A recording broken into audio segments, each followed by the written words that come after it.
Louvado seja nosso Senhor Jesus Cristo. Sejam todos bem-vindos ao nosso encontro semanal através do canal Liturgia em Casa. Estamos estudando os sacramentos e chegou a vez do sacramento da ordem, que faz parte do terceiro grupo, o grupo dos sacramentos de serviço.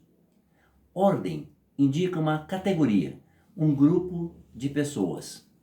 O sacramento da ordem é o sacramento que integra um cristão numa categoria de ministros, que pode ser bispo, presbítero e diácono. Vem do latim ordo, por exemplo, o ordo dos senadores romanos. Entrar num cargo desses era chamado ordenado.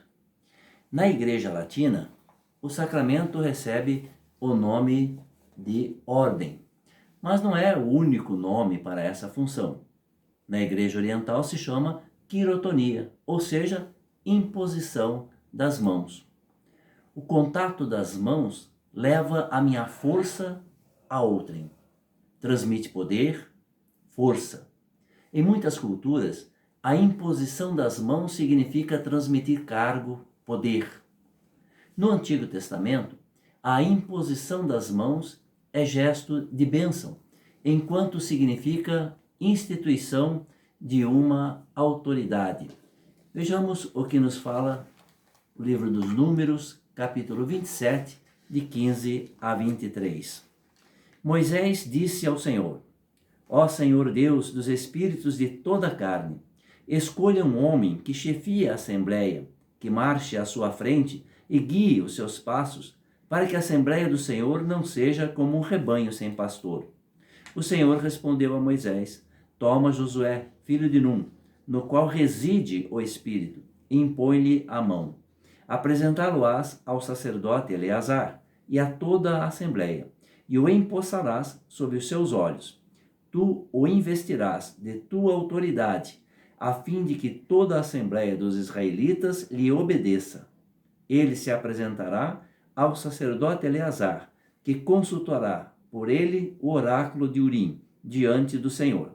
É segundo essa ordem que se conduzirão ele e toda a assembleia dos israelitas.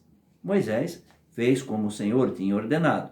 Tomou Josué e apresentou-o ao sacerdote Eleazar, bem como a toda a assembleia. Impôs-lhe as mãos e empossou-o, assim como o Senhor tinha ordenado, pela boca de Moisés. No caso de Josué, que segundo o texto que ouvimos, já possui o Espírito Santo, a imposição das mãos transmite a autoridade de Moisés. Mas para que a pessoa receba essa autoridade, ela deve ser animada pelo Espírito. É o que podemos constatar em Deuteronômio 34, 9, que diz: Josué, filho de Num, foi cheio de espírito de sabedoria, porque Moisés lhe tinha imposto as suas mãos. Os israelitas obedeceram-lhe, assim como o Senhor tinha ordenado a Moisés. No Antigo Testamento, no Novo Testamento, aparece a imposição das mãos como gesto para transmitir o Espírito Santo. É a bênção de Deus por excelência. Aparece também dentro desse contexto como um gesto para a instituição dos ministros. O texto mais completo no Novo Testamento que conhecemos é Atos, capítulo 6, de 1 a 6, que fala da ordenação dos 7, que mais tarde foram identificados como diáconos. Vamos ler esse texto para podermos entender melhor. Naqueles dias, como crescesse o número dos discípulos, houve queixas dos gregos contra os hebreus, porque as suas viúvas teriam sido negligenciadas na distribuição diária. Por isso, os 12 convocaram uma reunião dos discípulos e disseram: Não é razoável que abandonemos a palavra de Deus para administrar. Portanto, irmãos, escolhei dentre vós 7 homens de boa reputação, cheios do Espírito Santo e de sabedoria, aos quais encarregaremos este ofício. Nós atenderemos sem cessar à oração e ao ministério da palavra. Este parecer agradou a toda a reunião. Escolheram Estevão, homem cheio de fé e do Espírito Santo, Filipe, Prócoro, Nicanor, Timão, Pármenas e Nicolau, um prosélito de Antioquia. Apresentaram-nos aos apóstolos e estes, orando, impuseram-lhes as mãos. O texto descreve uma ordenação na igreja primitiva e se baseia em Números 27 quanto à escolha, imposição das mãos e apresentação. Números 27 fala em imposição de mãos, enquanto Atos, que ouvimos agora, cita a imposição de mãos com a oração. No Novo Testamento vamos encontrar sempre a imposição das mãos associada à oração. Encontramos ainda outras citações sobre a ordenação na igreja primitiva em Atos 14, 23. Temos notícia que Paulo instituiu presbíteros nas comunidades. Vejamos.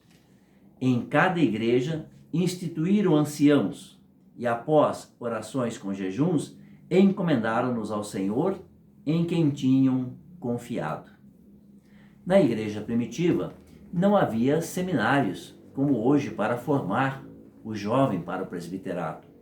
O presbítero era escolhido entre aquelas pessoas mais velhas, mais sábias da comunidade, que tinham já uma grande liderança.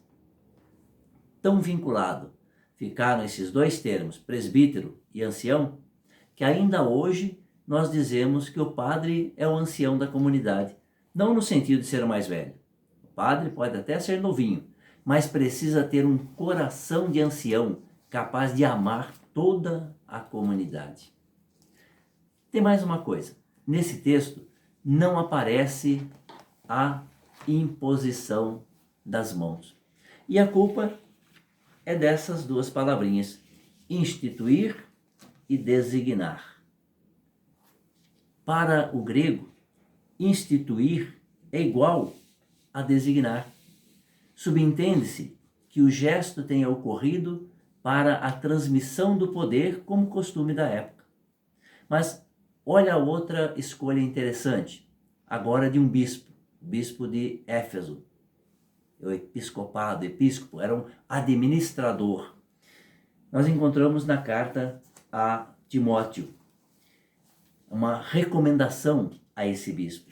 Não negligencies o carisma que está em ti e que te foi dado por profecia, quando a Assembleia dos Anciãos te impôs as mãos. Na 1 Timóteo 4,14, percebemos então que a comunidade movida pela profecia escolhe Timóteo.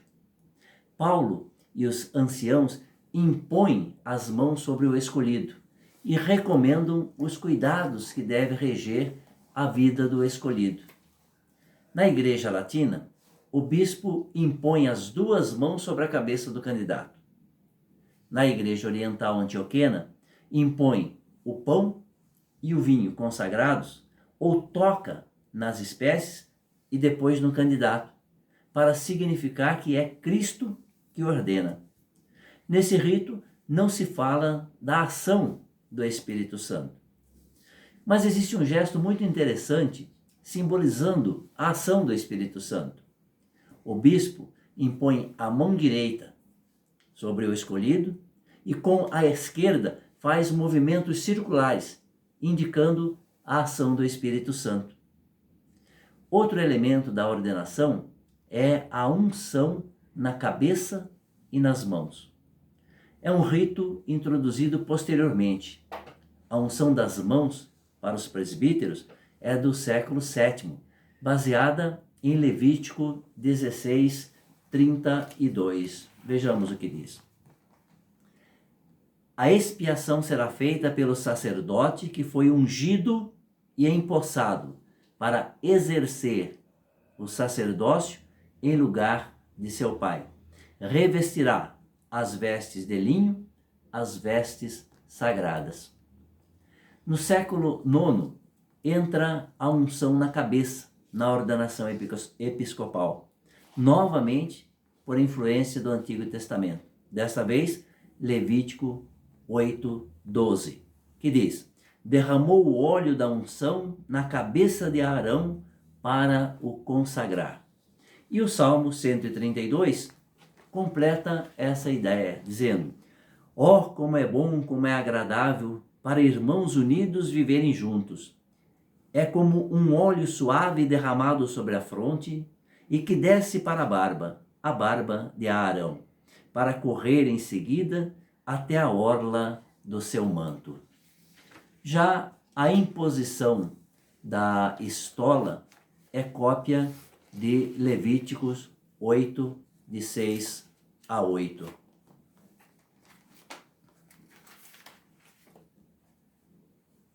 Aproximaram-se de Arão e seus filhos e os lavou com água. Vestiu a Arão com a túnica, o cinto e o manto. Pôs sobre ele o éfode, uma veste semelhante à dalmática usada pelos diáconos hoje. Atando-o, pôs-lhe em seguida o peitoral, ao qual fixou o urim e o tumim. Você já ouviu esses dois nomes? Urim e tumim? Urim e tumim eram objetos de consulta a Yahvé. Um problema cultual deve ser adiado até que haja um sacerdote para consultar o Urim e o Tumim. Fontes recentes afirmam ser mais provável que esses objetos eram levados no bolso do éfode. A retirada ao acaso de um ou de outro era a forma de sorteio pela qual podiam responder as perguntas em forma positiva ou negativa. Visto como acontecem as ordenações, vamos agora entender a missão do ministro ordenado. Para isso, precisamos entender dois termos: igreja local e igreja universal. A igreja local é o conjunto de paróquias, capelas e comunidades de uma diocese, enquanto a igreja universal é a comunhão de todas as igrejas locais do mundo, tendo como cabeça o Papa. Através do ministério do bispo da igreja local, ela entra em comunhão com a igreja universal, tá? Com o Papa. Essa igreja local é uma comunidade fraterna, mas diferenciada, onde todos os cristãos têm uma igual dignidade. Veja o que diz Gálatas 3:28. Já não há judeu nem grego, nem escravo nem livre, nem homem nem mulher, pois todos vós sois um em Cristo Jesus. Se todos têm dignidade, têm também igual responsabilidade sobre esses três setores: palavra, pregação e diaconia, ou serviço, exercendo o munus recebido no batismo: sacerdote, profeta e rei. Como acontece essa articulação comunidade com o seu pároco e o padre com o seu bispo, veremos no próximo encontro. Até lá, tenham todos uma feliz semana e que o Deus da paz vos abençoe. Em nome do Pai, do Filho e do Espírito Santo. Amém.